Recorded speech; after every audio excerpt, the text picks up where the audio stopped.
Well, I am completely fed up with this lady, this Mona Lisa lady. Look, this is the last one I did, and I was actually quite pleased with that, but I forgot to turn the camera on.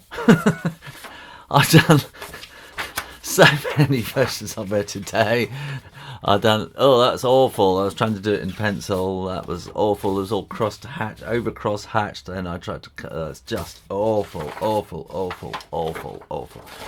It doesn't help that I'm absolutely exhausted today because I've been visiting schools, travelling, driving, talking, telling stories. But that's no excuse, is it really? So, what am I going to do? This is definitely the last one, and you're just going to get what you get, I'm afraid. I'm getting quite fed up with it. Right. No, let me think. I'm going to get the eyes kind of not quite that high, probably about like that. Oh no, I've got a pigeon started up outside. And then, so that was my son kind of phoning me up there. I'm having so many distractions and things today. It's extraordinary. And then we have these kind of, she's got great big bags under her eyes, does the Mona Lisa. And kind of curves around there. And very hooded eyelids as well. So just about halfway, and then that's kind of about a quarter of the way. And let me see, I think we want this to be kind of about like that. And about like that. This will be coming down here, and then from the cheeks it just starts coming in a bit there. And this wants to be kind of 1, 2, 3, 4. So the chin will be about here ish. And going like that, and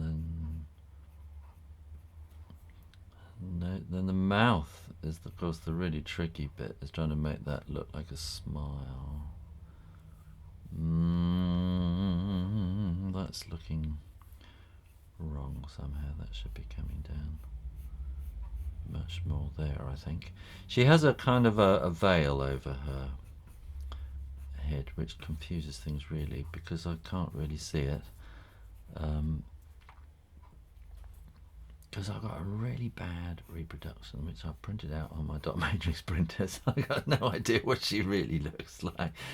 I went to see her at the Louvre a few years ago, and that was an interesting experience. I don't know if you've ever been there. The whole of the Louvre is kind of funneling people into the room where the Mona Lisa is, and you find yourself getting squeezed and squeezed and squeezed, and it all kind of comes into a little point where you get about 2 seconds just to kind of see it, and then you get pushed on again. The security guards kind of moving you on, and so. But then, of course, for some people, they don't care about the security guards. They are going to get their moment in front of the Mona Lisa, having their photograph taken. And they get quite bolshy about it. and so they stand there for about 5 minutes while their friends kind of getting them all lined up and everything, and everybody else gets pushed about, and it's a very strange experience. And we went round it, and my son, we kind of got pushed past because we were far too polite, being British, and so we kind of saw it briefly and moved on again. And British, we're far too polite. And And my son said to me, I don't get it, Dad. Why is that such a famous painting? And I said, well, turn around and look at the people who've come to look at the Mona Lisa. And so we turned around and they were all jostling and fighting, cameras pointing every single direction, and these people have come from all around the world. They come on trains and planes and boats and motorbikes, cars, you name it. They spent all their money coming to France, and they found themselves in the Louvre, funneled into the room with the Mona Lisa, and that's what they come for. And the reason they come is because they've been told, since they were however high, that the Mona Lisa is the most famous painting in the world. And if you keep telling people that this is the most famous painting in the world, they believe it. And quite honestly, in reality, it could be any picture in the world. You could stick a postcard of the Eiffel Tower up there, and if everybody believed that that was the most important famous painting in the world, that's what it would be. I don't think I'm being cynical. It's just the kind of the way it is. Hang on, just dry that so I can erase the pencil lines. The thing is, it's the art business is what it is. And so, you know, you end up with all these paintings. Well, I think it's rich people that do it. People who make pots and pots and pots and pots and tons and tons and tons of money. They don't know what to do with it.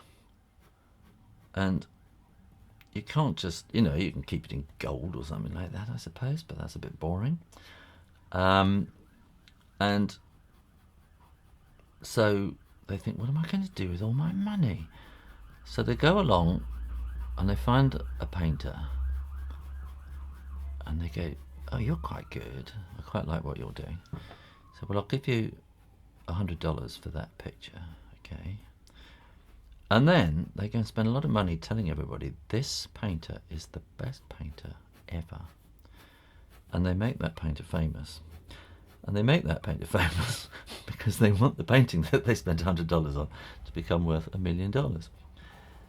And that's basically how the art market works. And it's all to do with who believes what. And if people believe that a painting is worth $1 million, then it is worth $1 million because somebody's prepared to pay for it.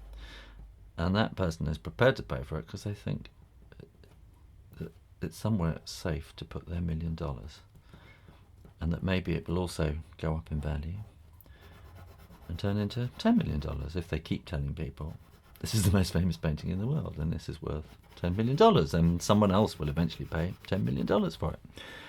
And so it goes on and on and on and on and on. And that's kind of how the art market works. And it has nothing to do with you like the picture or not. And quite often the people who buy pictures don't care about them at all. They get shoved away in a vault and they are purely an investment. And the artist that gets chosen to be the next person to be multimillionaire is just very, very lucky. They happen to be in the right place at the right time. And that's art for you.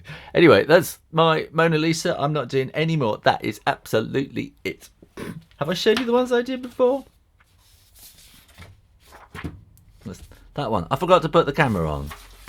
That's horrible. That's awful. That's just horrid. That's terrible. That's disgusting. And these are all... Anyway, this one's not too bad. I think that's quite simple, and I'm going to leave it just like that. And if you enjoyed that, I'm going to just do one tiny bit more because I'm not happy. Just round the corner here, I think that should be more of a curve there. That kind of feels a bit better. If you enjoy that, keep coming back to Shoo Rayner Drawing channel on YouTube. And in the meantime, keep drawing, practice, practice. And I think I'm going to go and have a little lie down. I'll see you next time. You take care. Bye-bye.